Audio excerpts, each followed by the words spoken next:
Hi, Ms. Shry. It's Hector. I'm doing the second part of your final. And the first question you gave us was, how have you grown as a learner throughout the course? I feel like I haven't been able to grow as much as I really wanted to or aim to. And I feel bad for that.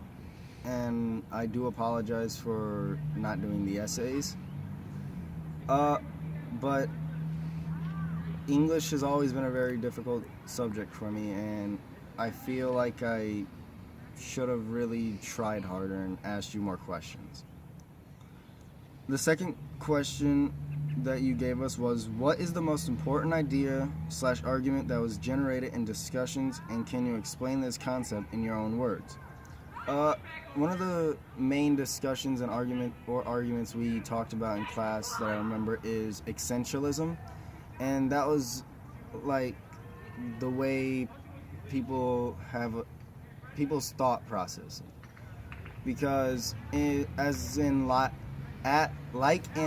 lay dying, Darrell, as soon as Addie dies, he assumes that she doesn't exist anymore. Vardaman sees that she has become a fish, or he sees that Jules' mom is now a horse. And these are all different thought processes that give emphasis towards how these characters are. Jewel is the one that seems the most emotionless.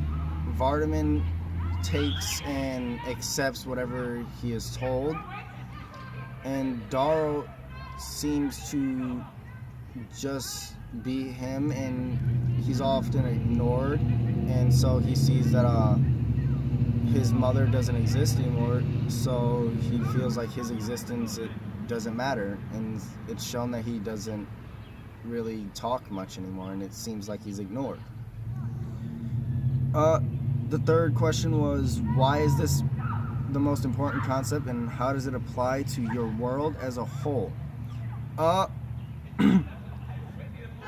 This concept really helps me out for when I try and read if I try and read something and I try to understand it, I could try to use essentialism to examine the characters in the stories thought processes with it. I can see if they see themselves as an important person, or if they see themselves as an unimportant person, as if they're ignored all the time or not ignored. The fourth question was, how do you think this issue is viewed by those with whom you disagree? I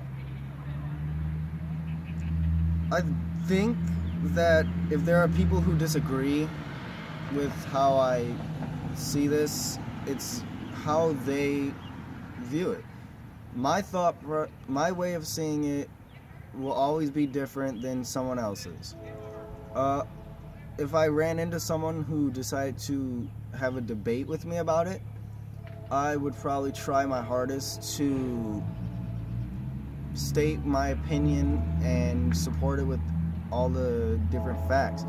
Because, for example, as I mentioned, essentialism can help analyze how some people think. It can show whether they are mental or not mental. Excuse me. The next question was, how can / will you use what you learned in this course outside the four walls of this classroom? I would use what I learned in your classroom to help me write better essays, read and analyze literature better.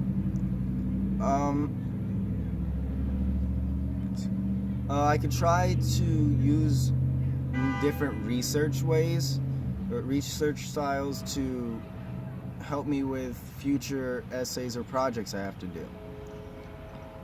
And above all, I've learned quite a few new words I never really knew, and I could try to integrate those words to other essays I write. And if I see those words again in different readings, I'll know what they are now, and I won't have to look them up and use up that time I could use for analyzing, for looking up words. The next question was, how can/will you use what you learned in this course after graduation? As I just said, I can use what I learned in different classes I have in college. For the English classes, in my placement exam I took, the essay I was given was extremely hard because I didn't really know what certain words meant, but I knew what other words meant because of being in your class, and it helped me write a better essay also. The last thing was, what advice do you have for future learners? My advice would be, manage your time right, try hard, and always ask for help, which is what I didn't really do. And that's all your questions. Thank you, Ms. Wright, and have a nice day.